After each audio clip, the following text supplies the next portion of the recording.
Greetings, everyone, and welcome once again to Defining Dad Bod's Transformation Tuesday interviews. I am John Bauer. I am the owner and purveyor of Bauerpower Fitness Training Consulting, and glad to partner with Alex Van Houten and Defining Dad Bod for another awesome story.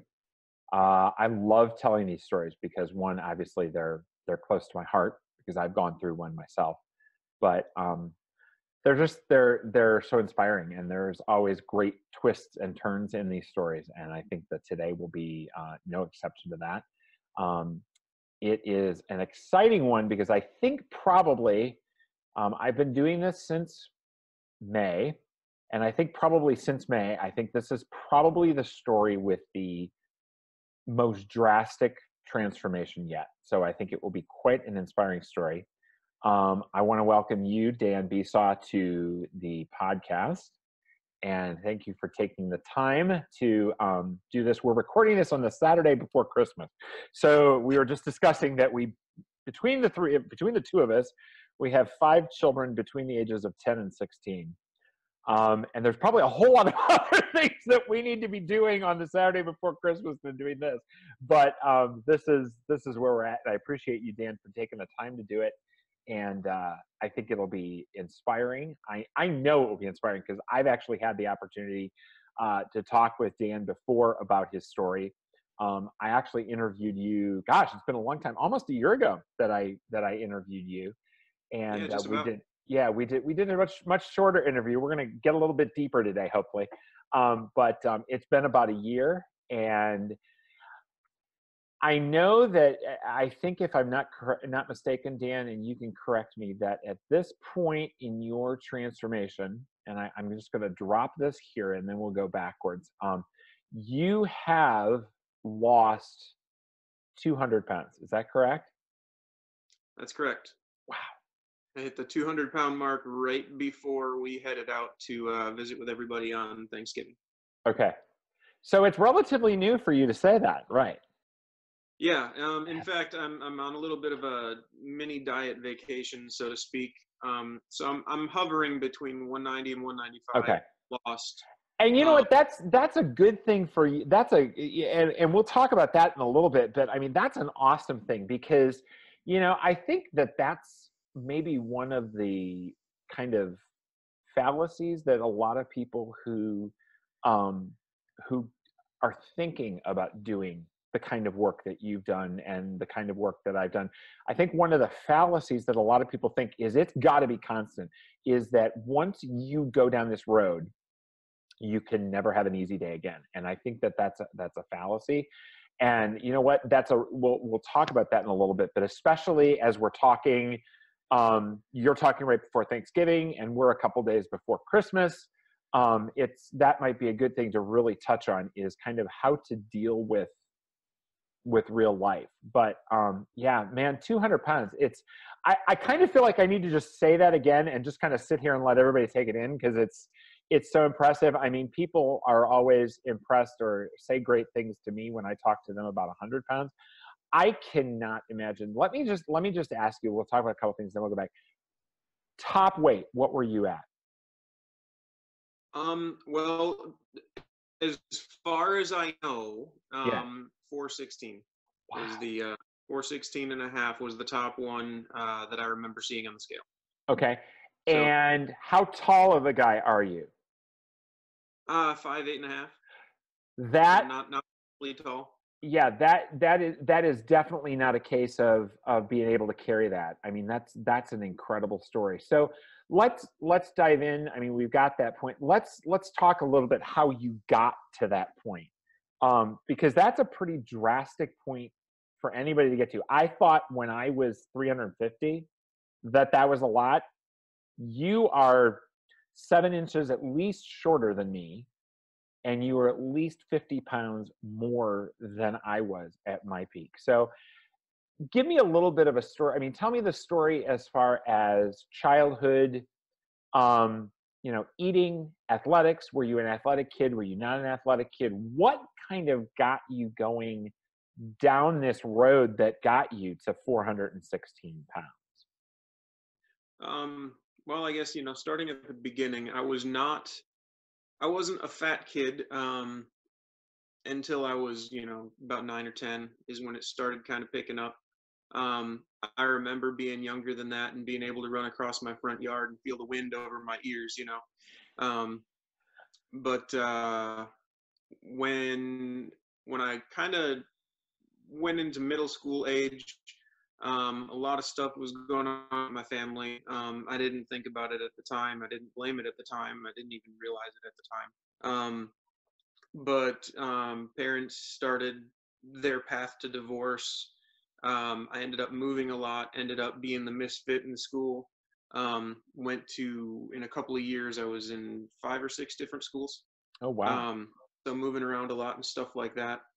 Um, and the big one that I blame is just the lack of education on anything food or nutrition. Okay. I was one of those, I had one person in my life who their idea of eating out was always a buffet and it's always take whatever you want. I had Hmm. another person telling me, go ahead and take what you want, but clean your plate. Right. I had no conscious person ever saying be reasonable, be modest, be be take what you need or anything like that. I had Right. no limiting factors. Hmm. What is, and it's interesting, you stay around 9 or 10. Do you remember, I mean, do you remember anything at that point? I mean, you remember being able to run around your yard. Do you remember anything where it started to get more difficult?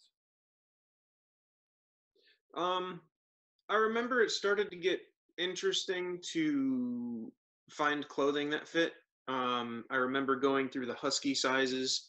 I Oh, remember the husky sizes, not yeah. cutting it. Um, thinking back of it now that you asked the question, it's like I do remember, having to go, to full grown adult pants and having, legs that were 4 inches longer than my toes. Um, because it's what I could find that fit. Wow. Uh,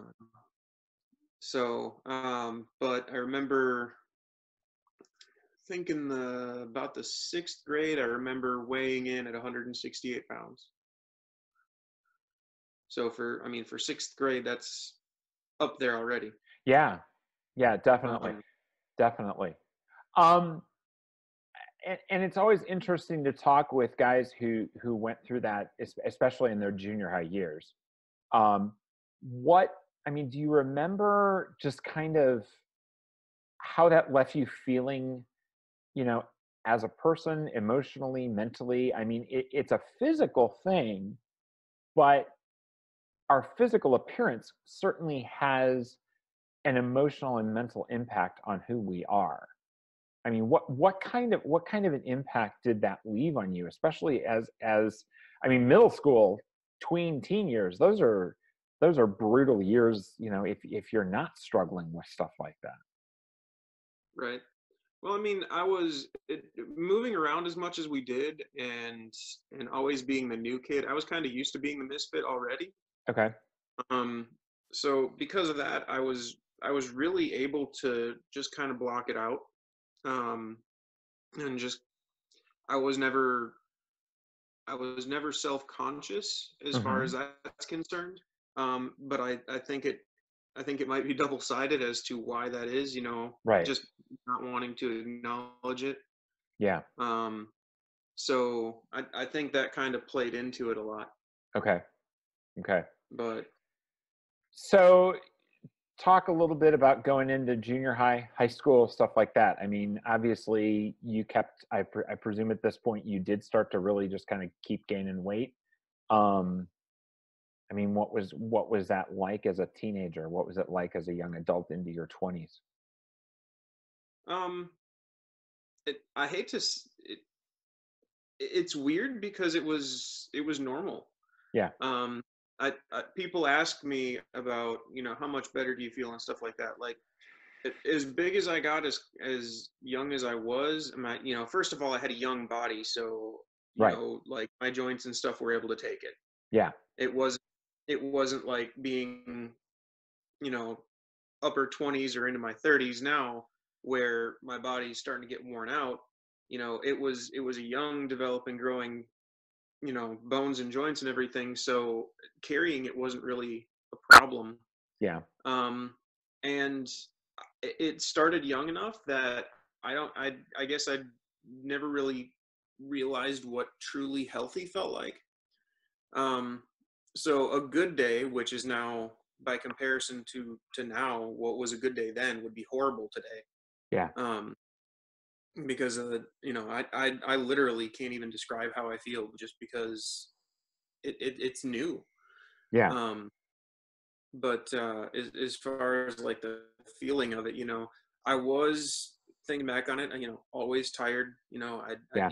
get up and my burst of energy through the day. I was into some different sports and stuff, um, wrestling, football, track and field and stuff from into freshman and sophomore year, um, and stuff like that. But when I'd go home, moving around, not having a lot of friends, not having really a lot of people at the house, I was straight up lazy.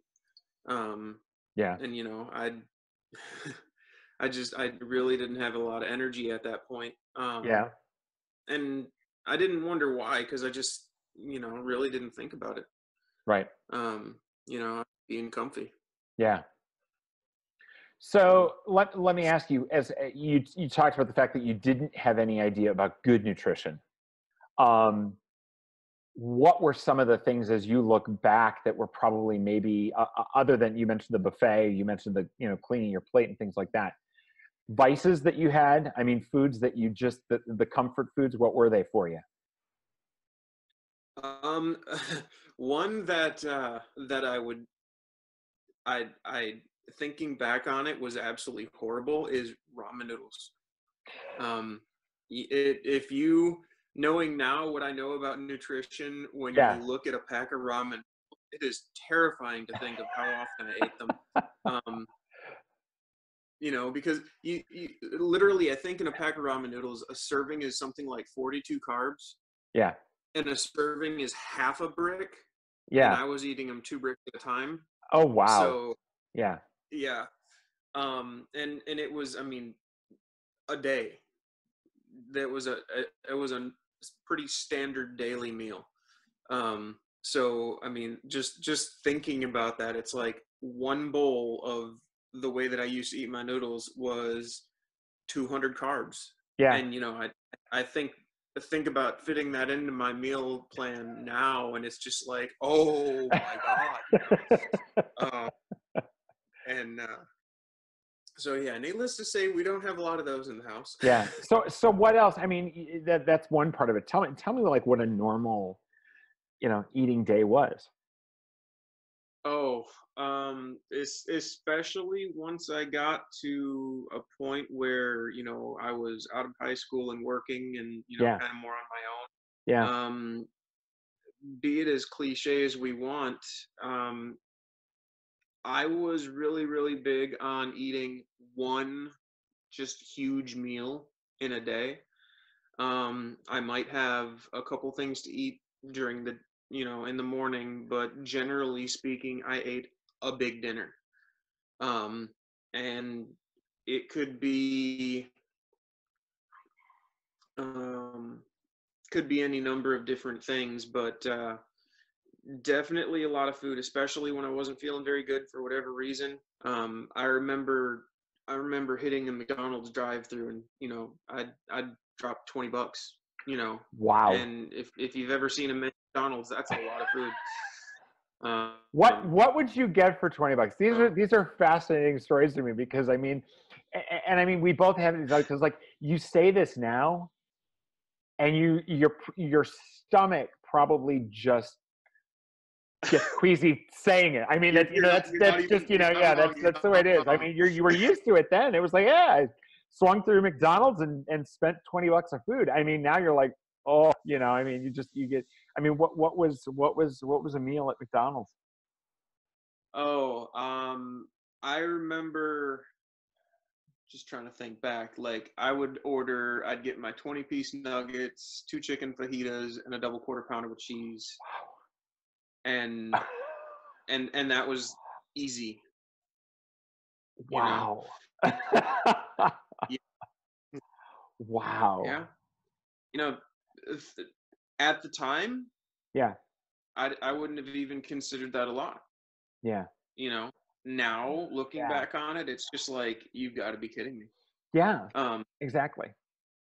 you know, for a while there, one of the coworkers that I had, we would go have Chinese for lunch, and he and I think I justified it because he was never particularly out of shape. You know, or at least what I considered not out of shape. He was Right. probably between 215, 230, barely smaller than I am now, but also he's, 4 or 5 inches taller than me. Right. Um, and he introduced me, well, he reiterated for me, I should say, Chinese buffet is a 3 plate minimum because, you got to get your money's worth, Well, yeah. which, you know, Yeah. now the kind of the value scale placed on food for me is kind totally opposite of that. Yeah. I'm willing to pay a lot of money for something that's particularly delicious, Yeah. um, but not in volume. Yeah. It is interesting. I mean, you bring up a good point. I mean, your mentality about food changes. And you don't Direct, realize how bad it is a lot of times until it gets better. That's the thing, is you don't realize that it wasn't unusual, or that it wasn't, right, you don't realize it was unusual to pull through the drive-through and spend $20 on yourself. I mean, you don't that's just that's the norm. And then at some point when you're going through what you went through, it kind of dawns on you, like, this is not what most people do. And I mean, right. that's the difference. That's the difference. Um, so so at what point, I mean, you keep going, I presume, into your 20s. I Mhm. mean, your transformation has been relatively recently, as we'll get to. Um, you go through your 20s. I presume at some point during this time you get married.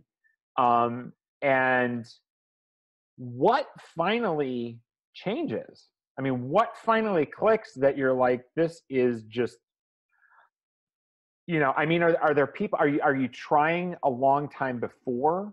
Is this something that you're struggling with for a while, or was this just something that you finally were just like, oh my gosh, you never realized it got to that point? Well, I mean, throughout everything in between the stories we've talked about and up until I started a couple years ago, almost a couple years ago, Hmm. um, there were a lot of kind of benchmark weights where, shortly after I hit, uh, I think it was 280, it's like, you're not letting yourself hit 300. Yeah. That's no, you're not going to let that happen. Right. But I said that and I did nothing. Well, that was what I Y- was going to ask you. You hit 280 and you say, I'm not going to go any higher. What do? You just keep going? Right, Yeah. right. And I straight up, I didn't know what to do, and being preoccupied with life, Yeah. it was one of those things. It's like you talk about it for a brief moment in the morning in the mirror, and then the rest of your day you just don't think about it. Right. Um, and I did the same thing at 300, and then I did the same thing at 350. It's like you are not letting yourself break 350. This is absolutely no. This is not going to happen. Yeah. And then you're at 370, and it's like, what the and you kind of have Yeah. a screw it moment at that point. um what really broke it for me Yeah. was a couple of things, but the number one thing is when I stepped on the scale and I saw 416.4. And now realizing what I know now about nutrition, it could have easily been over 430 with it, give or take, during that month, Right. you know um but that was the number that I saw that particular day, and I started thinking, it's like, okay, I know I got a scale, because a lot of bathroom scales go to about 350. Some of them go to 400. There's some that are marked 425, 450. And I remember standing on it and seeing 416.4, and I immediately thought, does this scale go to 425 or does this scale go to 450? Right. And having that thought was the moment where it was like, why is that my question? Why is that what I'm asking myself right now? I am not buying another higher capacity scale. I am not going to custom order something because it can go to 500. This, no, Yeah.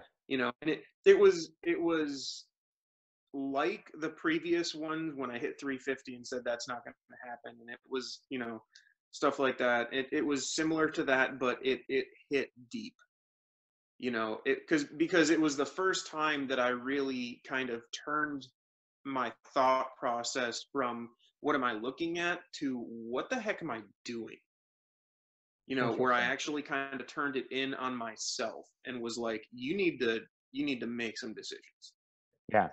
Um, so that was the time, and it was like, because obviously at that point in time, it should be, what am I doing? What am I Right. doing?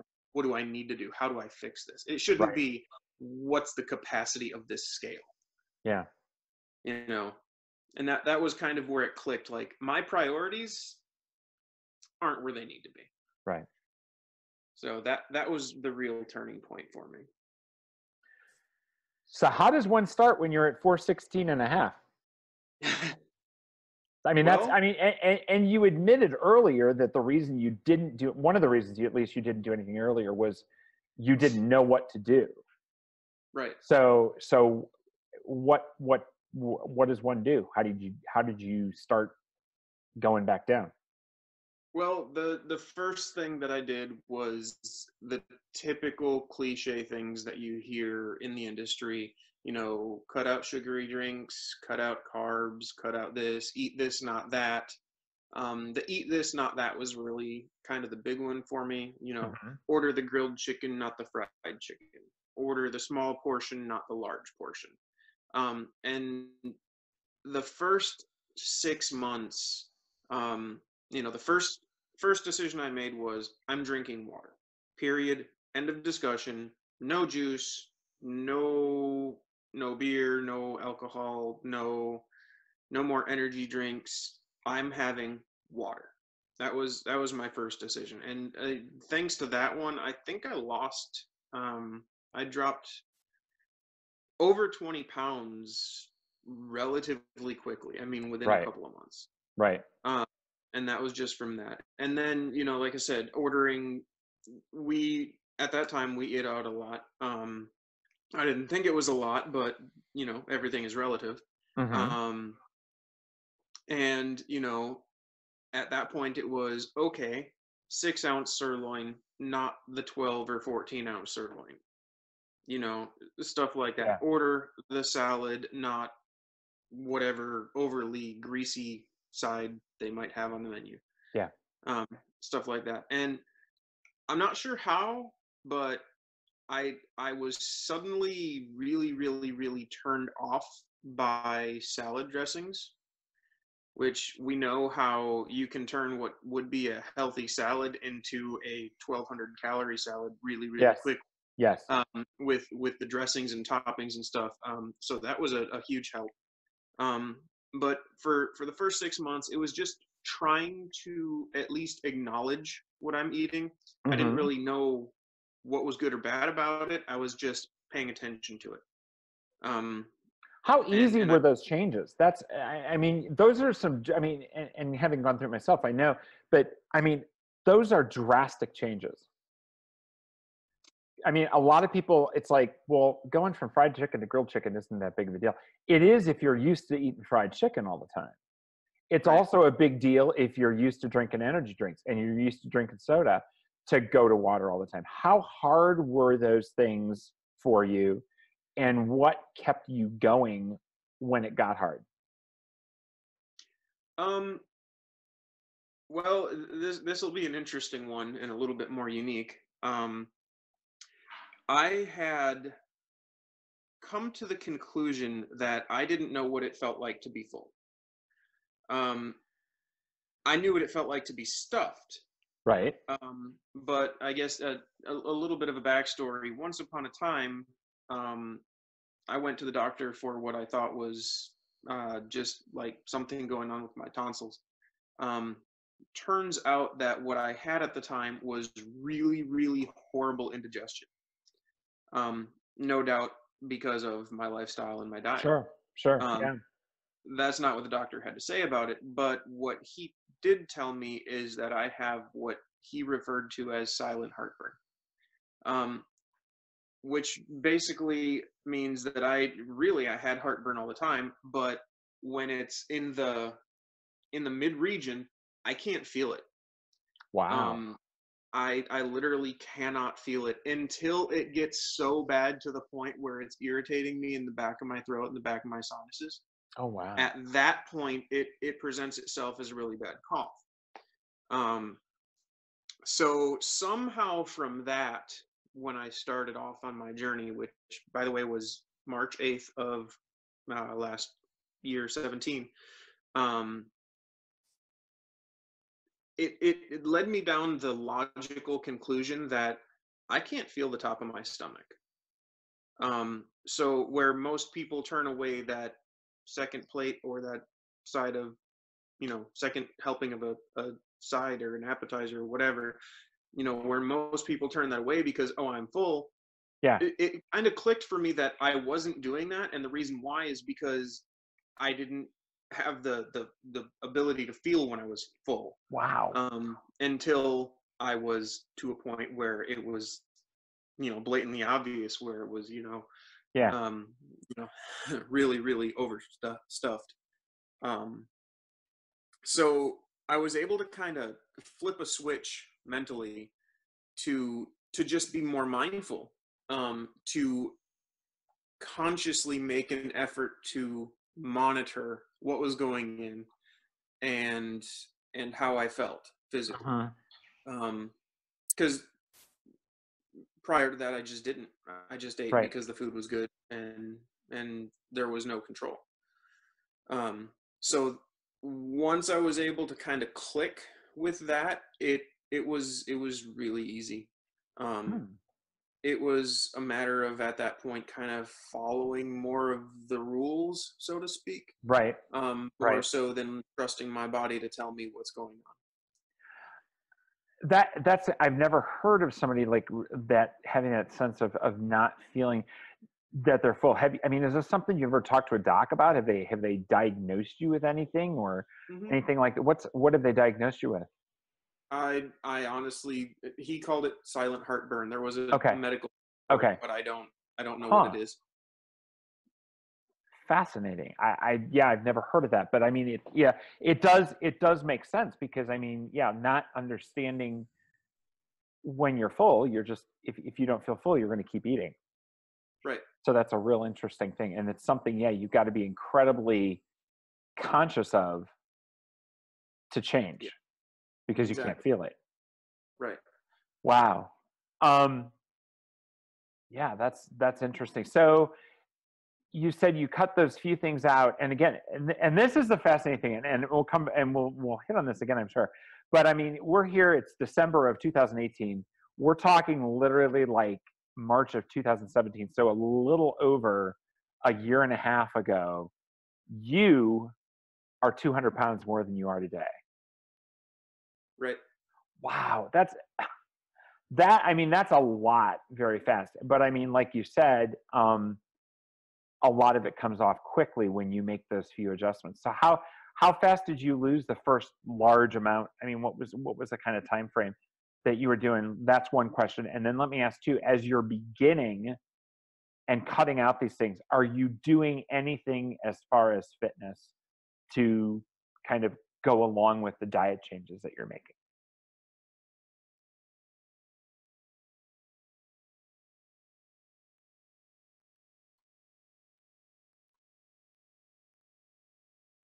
Hello?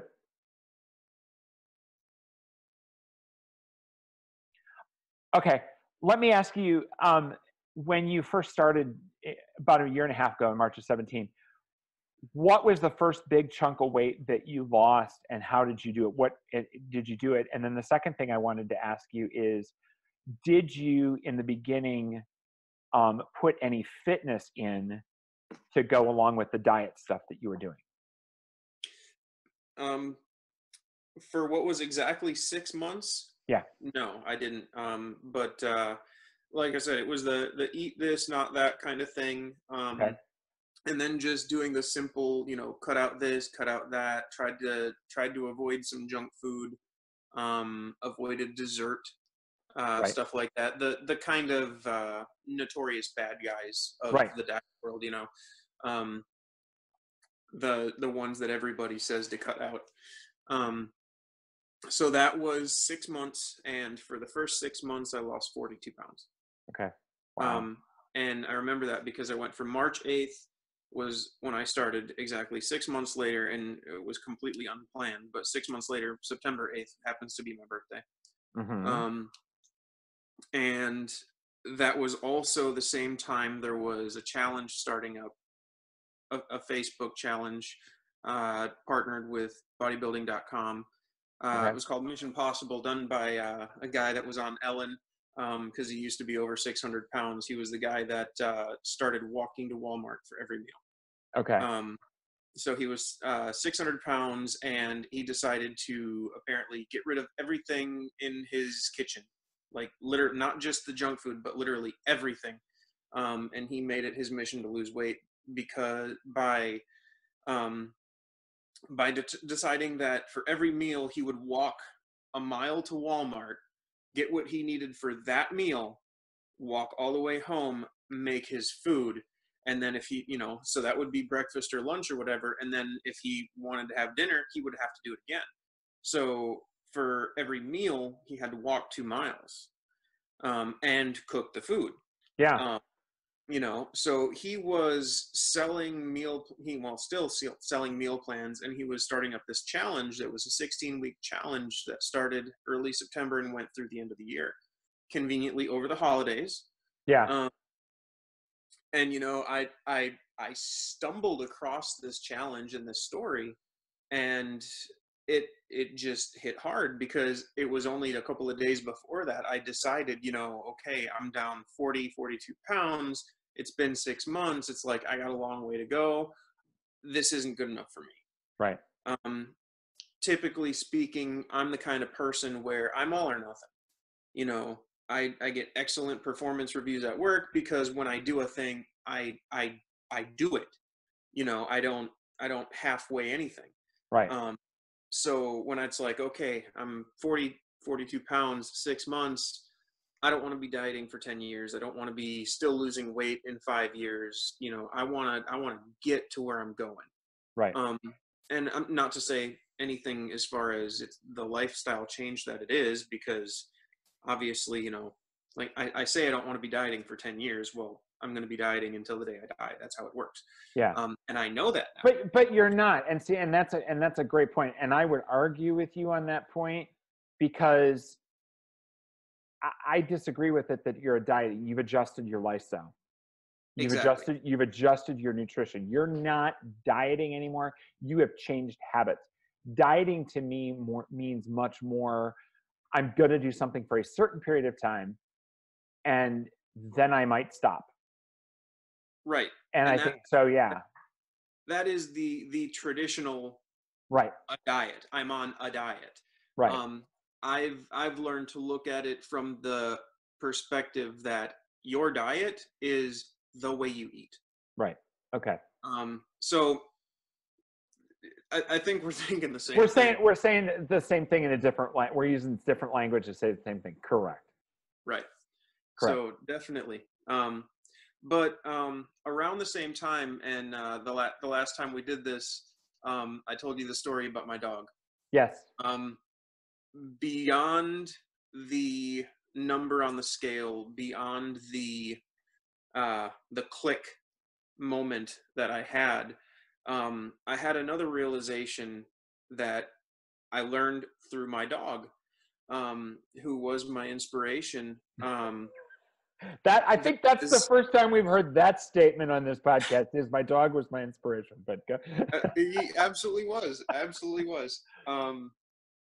Because he taught me a thing. And I'll tell you the story. Is Yeah. my dog? Um, he he had a skin thing going on, some weird fungal thing with his skin, and we decided to take him into the vet for it. And when I was getting him into the car to get him to the vet to look at it, I realized he got fat. I'm not talking he got big. I'm talking he got straight up fat. Like he could not get himself into the car.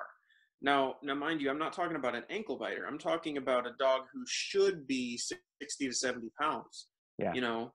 And I came to find when we got to the veterinarian, he had gotten up to just under 130. Wow. So much like me, he was double the weight he should be.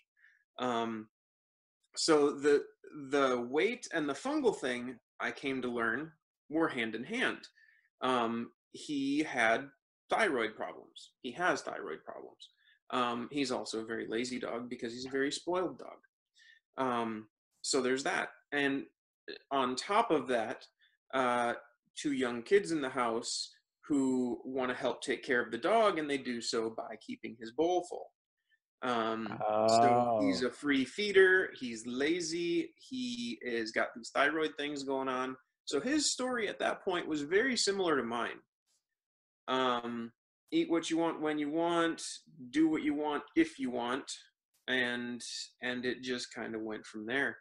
So the vet put him on a timed, portioned meal plan and gave him thyroid medication. And before long, he was right back down into that 60 to 70 pound range.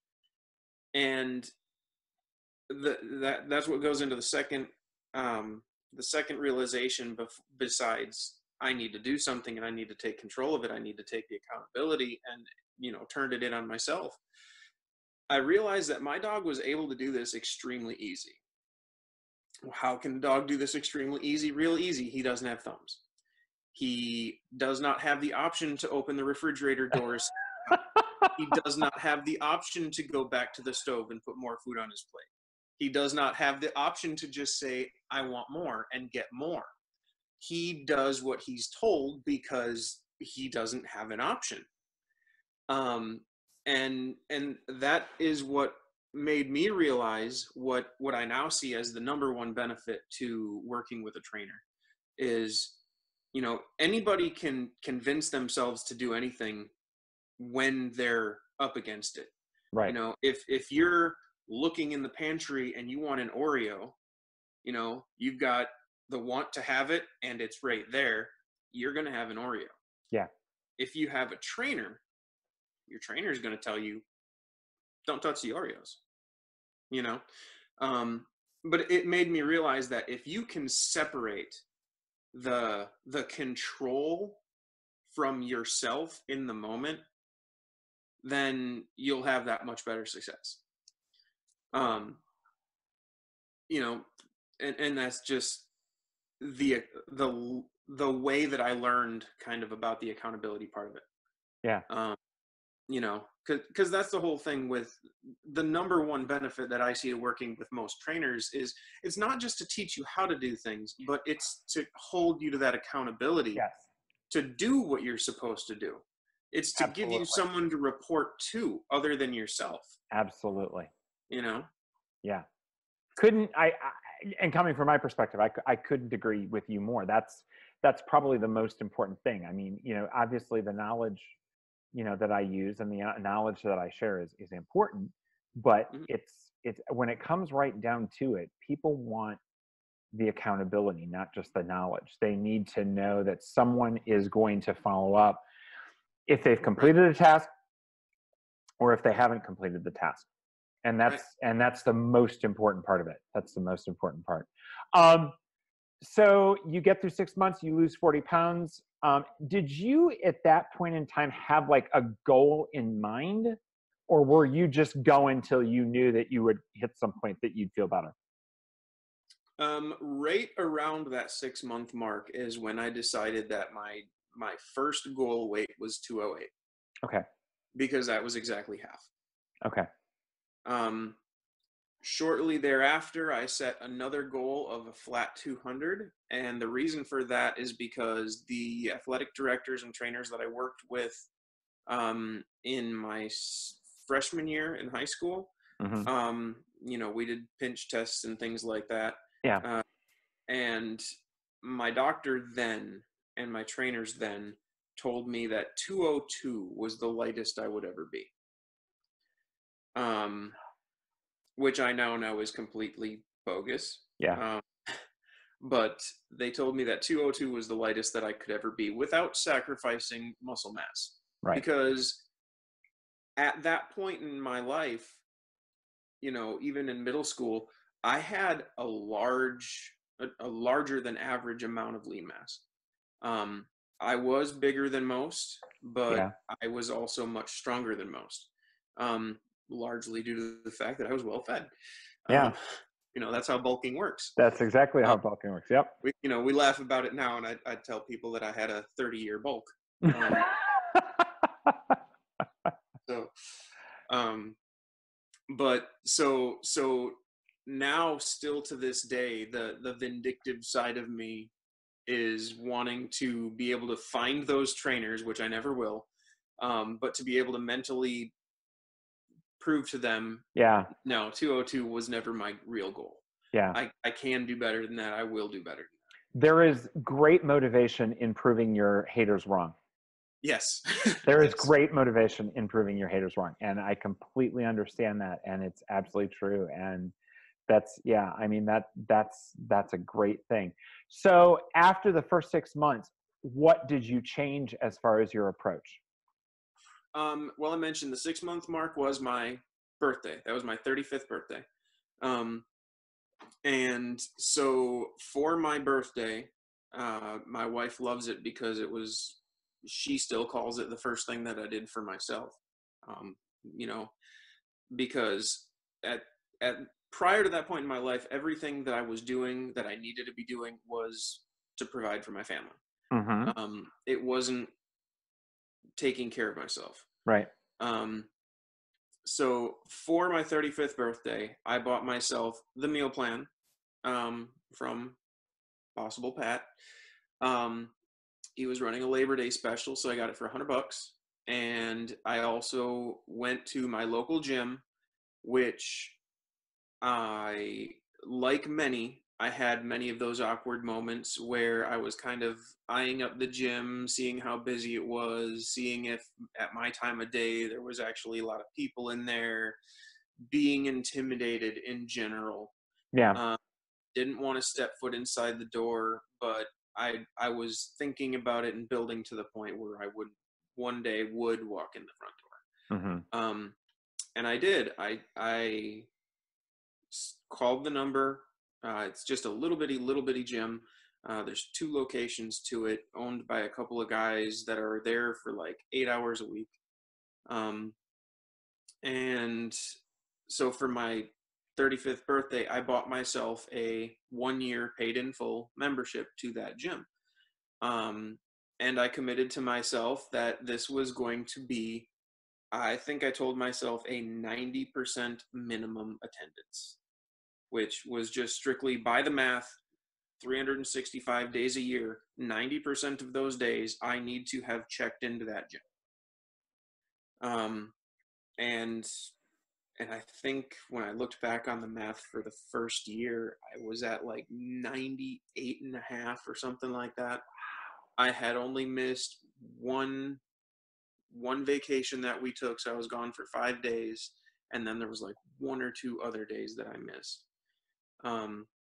So I mean, I knocked it out.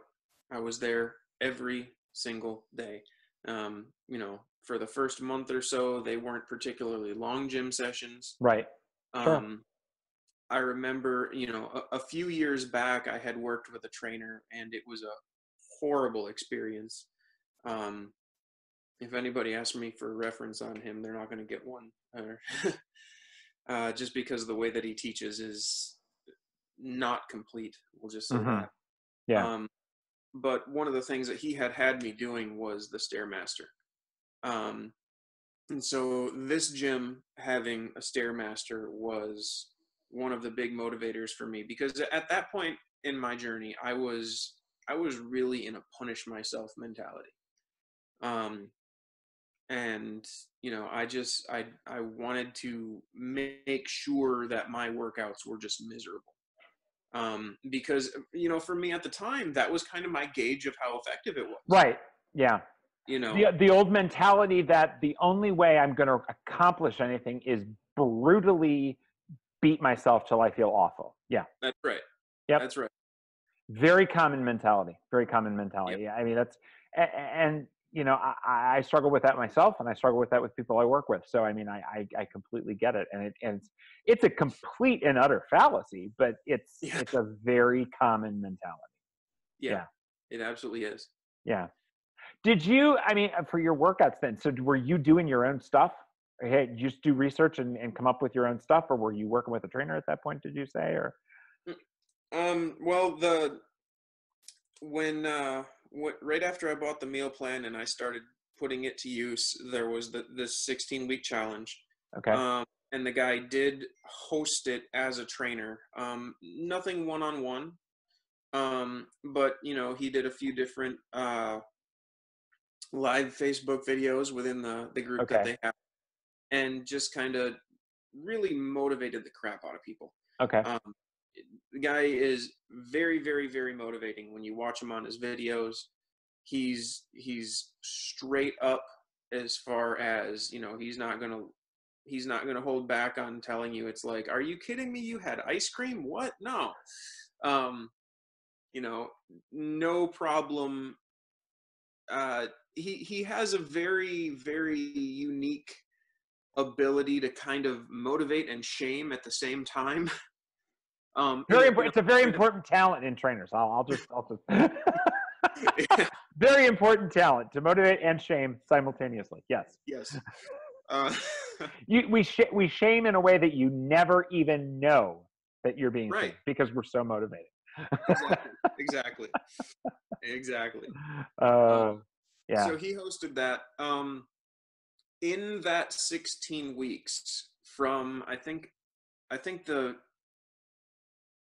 did my before pictures. I want to say on September 9th.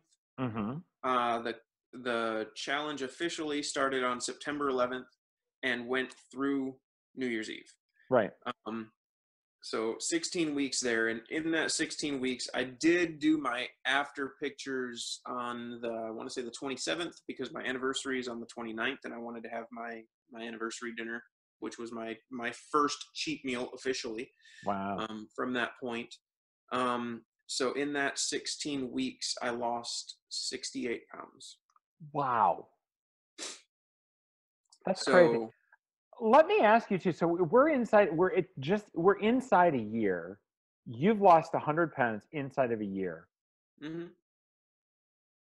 How was, I mean, I know supportive is going to be part of the answer that you give me to this, but how was it for your wife and your kids to adjust to what you were going through? Because your kids are older, you shared earlier, so they're very aware of what's going on. Mine were younger when I went through mine. What was the reaction? What was the response? I mean, how were they able to support you well in this? Because I know that that's a lot of people struggle with. How do I do this within the context of a family? Right.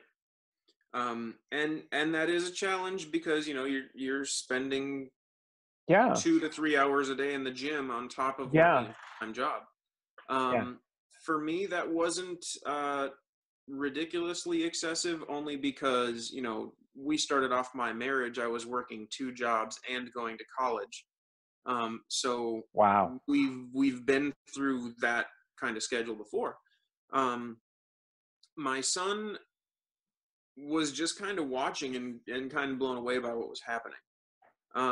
My daughter struggled with it and still struggles with it the most, just because she is such a daddy's girl. Yeah. So I mean, we're coming up on her birthday. Her birthday is the day after Christmas. She'll be 11. And her number one thing on the wish list is snuggle time with daddy. And that's always been her number one. So she's the one who kind of is conflicted with it the most. Yeah. My wife, on the other hand, at first, she was just proud of the fact that I was doing something. Um, when we started the challenge in September, she wasn't sure what to think, but she supported it. Yeah. And I'll tell you, I'm the most spoiled man on the face of this earth as far as the support that she's given me. Um, I had my meal plan that I bought on the Labor Day special, and it was macros based, but I didn't know what macros were. That we didn't explain how the meal plan was built. The macros were just little numbers over on the side of this Excel sheet that they gave me, Right. um, which is another part of the journey that we can talk about. But I look back on it and it irritates me that the explanations weren't there. It was Yeah. just, here's your menu, eat Yeah. this. But anyway, so I've got this daily menu that we've got, and I stuck it right to the front of the fridge. And for about 2 weeks, I was doing my shopping on my lunch hour at work, and then I would come home and I would start prepping up my meals, and I started taking meals to work with me every day. Yeah. The plan was built around 6 meals a day. So I would wake up, have my breakfast, prepare 3 lunches, Wow. and put them together to bring to work. And then I would come home and after my gym session and make my post workout shake, and then we would have dinner as Wow. a family. That went on for just a couple of weeks, and I got my wife's attention. She comes into the kitchen as I'm doing some of my prep work, and she says, "Are you going to keep doing this?" I said, well, "Yeah, it's working, and I'm enjoying it, and it's giving me, I'm engaged in it. I'm definitely going to keep doing it as long as it keeps working." Mm-hmm. And she goes, "So what exactly are you doing?" It's like, well, and I walked her through the instructions of the meal plan. It's like, we got 3 columns, 6 meals. I've got to pick this many out of each column for every day. Mm-hmm. And this is how I'm making my meals. She's like, "So this is what you're eating?" "Yes." "This is what you're cooking?" "Yes." This much in this meal, this much in this meal?" "Yes." She's like, "Okay. And that's everything?" "Yes." "Okay." So, and I looked at her, said, "Okay, what's okay?" She's like, "Okay, I got it. Get the hell out of my kitchen." And and I said, "Well, I need to prep my meals." She's like, "No, this is my job. You get out of my kitchen. I will make you your meals." Wow. And I mean, I still cook. Yeah. I still do a substantial part of my prep work, but Yeah. generally speaking, she has completely taken over my meal plan. Um, I wake up in the morning, I get my morning shower, and when I get out of the shower, she has my breakfast ready and she has my bag full of my meals. And they just materialize. um so just in that capacity, but in so many more ways beyond that, she has been so insanely supportive. um she's really been the key to my success. Yeah. um so much so that she has actually now, we ended up, through one course of action or another, the guy ended up giving me another meal plan. Mm-hmm. And I told him, it's like, I've already kind of rewritten mine. I've already been learning about macros and stuff, and I've got it all taken care of. So would you do me a favor? My wife has been showing interest. She asked if you could write it for her instead, based on her food preferences and stuff like Right. that. Right. So he did. He said, "You know what? I want to give you one, and if you're good with yours, then yeah, I'll give her one." Wow. So he did, and so she now has her own. And at this point in the game, we have both learned enough that we can rewrite our own meal plan just completely off the cuff. Right. So That's we both have fantastic. ours. She has now gotten into it full strength. She's down almost 25 pounds That's awesome. in not a whole lot of time herself. So I mean, we are well on our way to being that cliche fit couple in the gym. That's awesome. And that's, and you know, and that's the greatest thing to hear is just how one person starts and it spreads. Hmm. And not only have you spread it to your wife, I am sure that you are giving your kids wisdom that you never had. Absolutely. So, I Abs- mean, and to think about the fact, you know, you say you're going to be that cliche couple in the gym, you are going to be that cliche couple and people are going to ask you the questions. And I'm sure they yeah, already have. I'm sure they already have. But I mean, you're going to be that cliche couple. And so that's one of the great things about these things is just the way it spreads in so many yeah. ways. And I think that's incredible. So you know that takes you to the beginning of the year. Let's fast forward a little bit. You've gone through 2018. You are now down 200 pounds. Yes. Um, Gym time, is it less than it was for a while, or is it more, or what does that look like for you? Well, I'm kind of restructuring right now. I mentioned we were talking earlier. I'm kind of on a break. Right, Since right. I hit my 200-pound mark, I have my official 200-pound lost Mm-hmm. transformation pictures. Um, so I will say that Thanksgiving completely messed me up. Um, but I took it as kind of a I took Thanksgiving and the time frame and everything. I took it as it's like, you know what, it's time to have a little vacation. Um, What was the motivate, or what was the thing that you kind of said, I need to do this? I mean, was there something mentally or something physically that was kind of like the clicker to say, you know what, I need to step back, not wreck everything that I've done, but just step back from it for a little bit? Was there something particular that kind of set that thought into your mind? so for you mean for my mini vacation here? Yeah, yeah. Um, there wasn't. I won't call it a need. But 'tis the season for holiday treats and family gatherings, and like it or not, much of our society here today is centered around food. Sure, Um, absolutely. so it was just kind of it felt like a good breaking point. Yeah. And also being as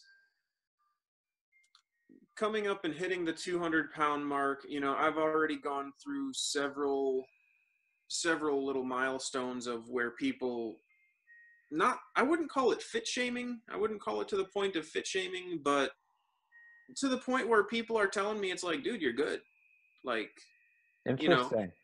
my doctor was even telling me I was at about 240, and he's like, there's linebackers that are 240, 260. They're perfectly healthy people. It's like, you don't have to be so driven in. Um, and just kind of a fit of a, a sense of belonging at where I am now. Um, so I'm not going to say plateaued because I don't believe Yeah. in that word.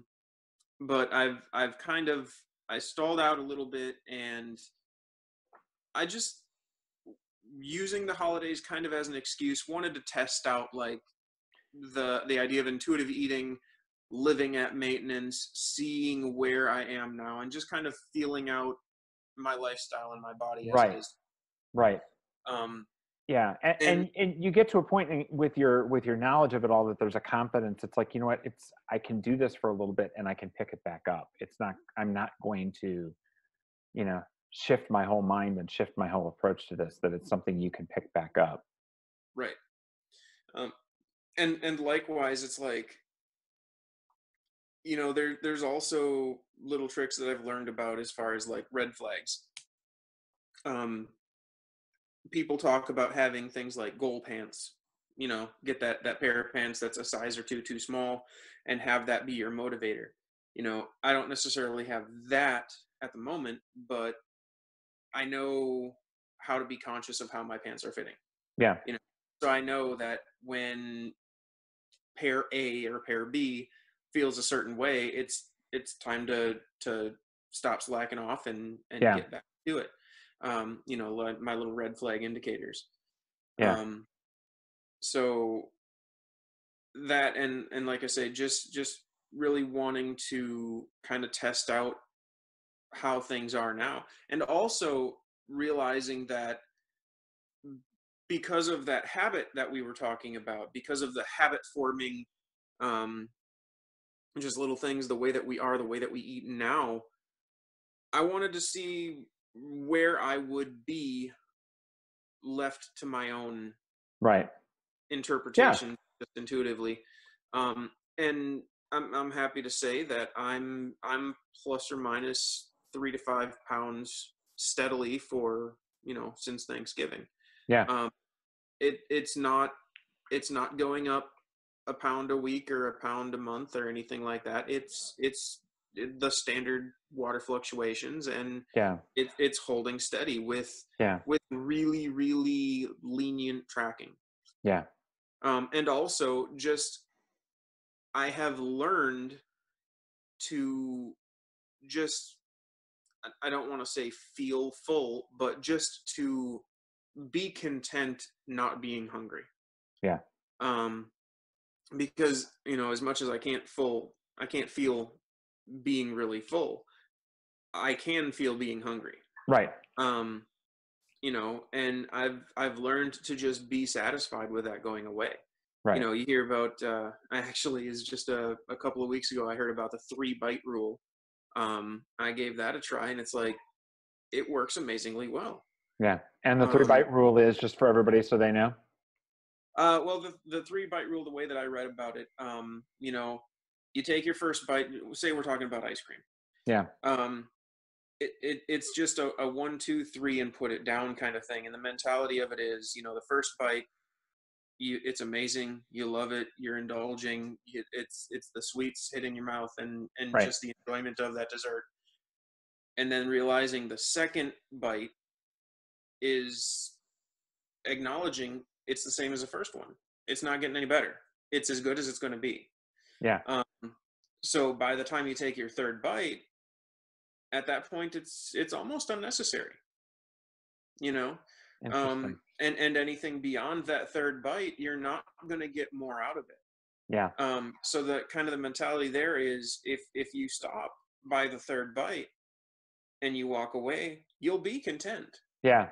just as content as you would be if you had 5 or 10 Yeah. or half a pint or whatever. um Yeah. so I give it a try, and literally in this case with ice cream, Yeah.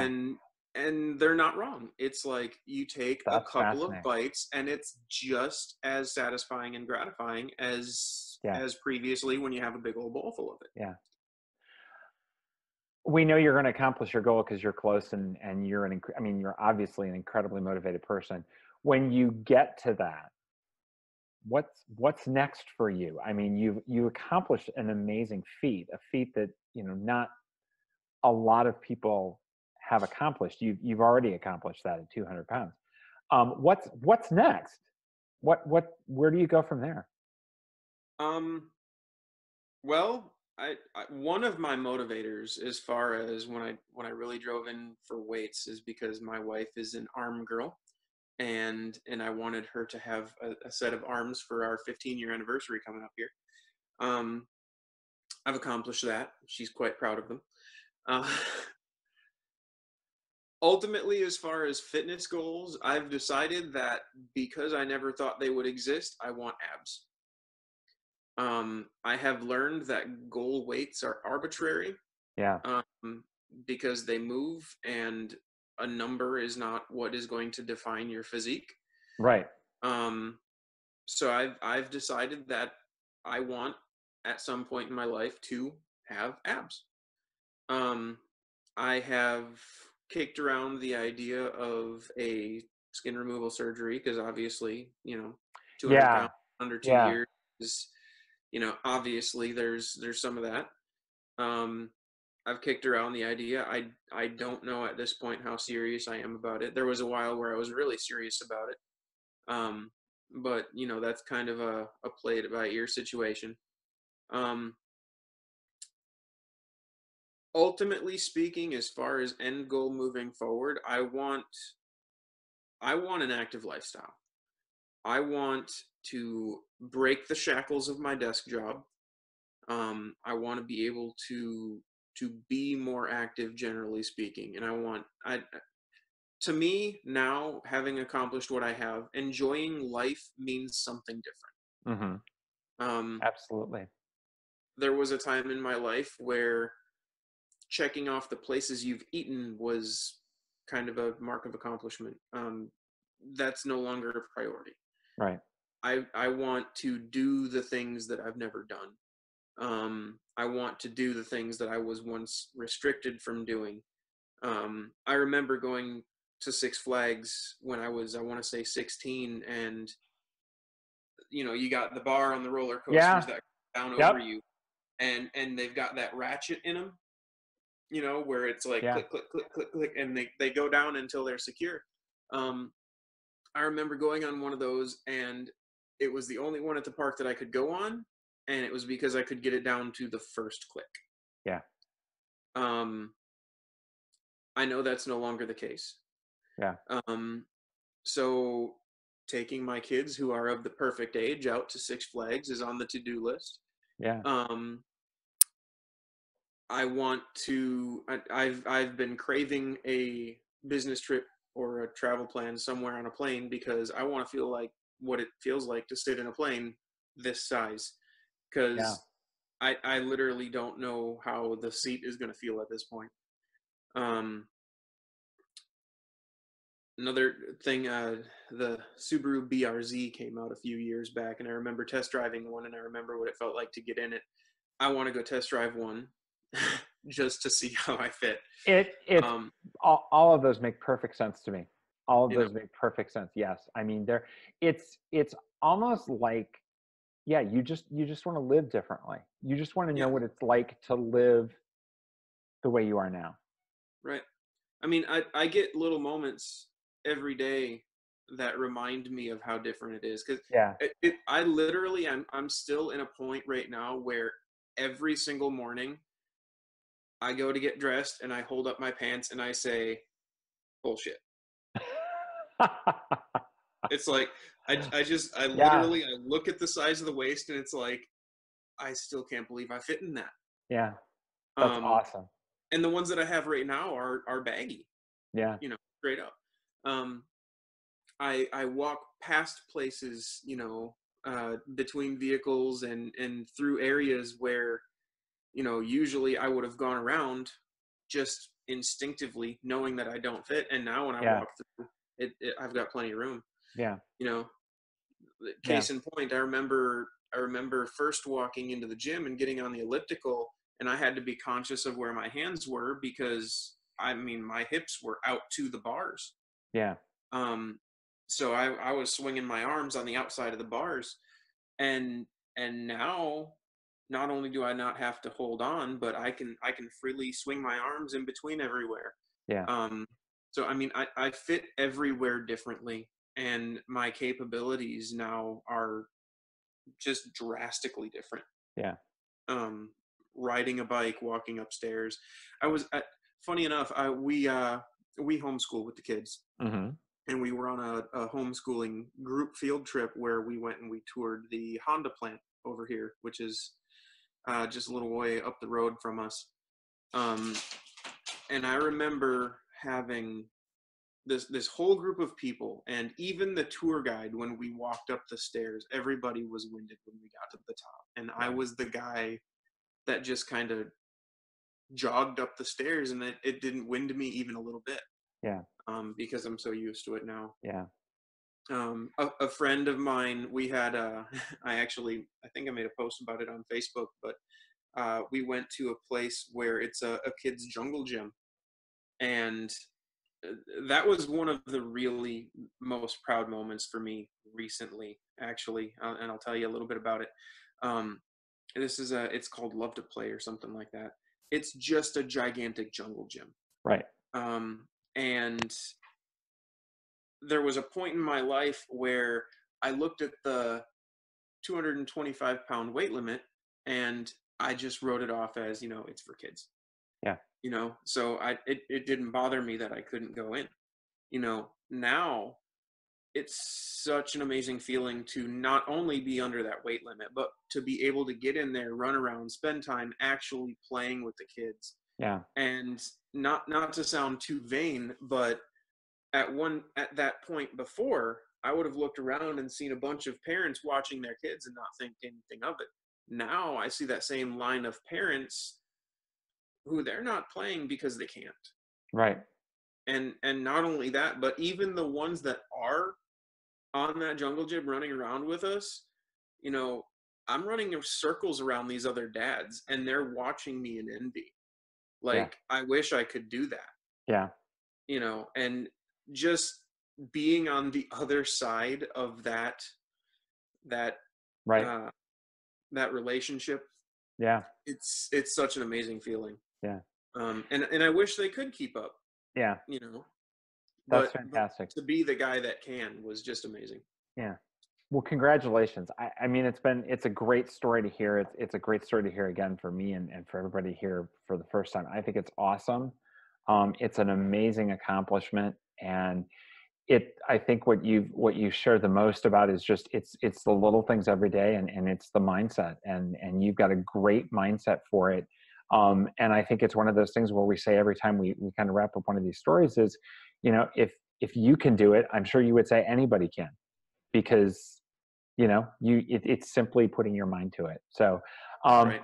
thank you for sharing. It's been great. I mean, it's so encouraging. And I mean, it's one of those stories. Yeah. It's the little things every day along the way that brought you to this point. And now it's the little things every day that make it all worthwhile. And I think it's great to hear when we ask goals, we always hear some people have great ideas and things like that. It's great just to experience life, and that's an Yeah. amazing goal in and of itself, especially for people who haven't had that chance. So thank you so much. It's been great. I appreciate you taking the time, and we look forward to hopefully catching up with you again someday to see where you're at. I know that you will have an amazing success story, and the wisdom you shared, I think, is really going to fire some people up and inspire them. So thank you for that. I hope so. That's one of the little things that makes it worth it. Exactly. Thanks so much, man.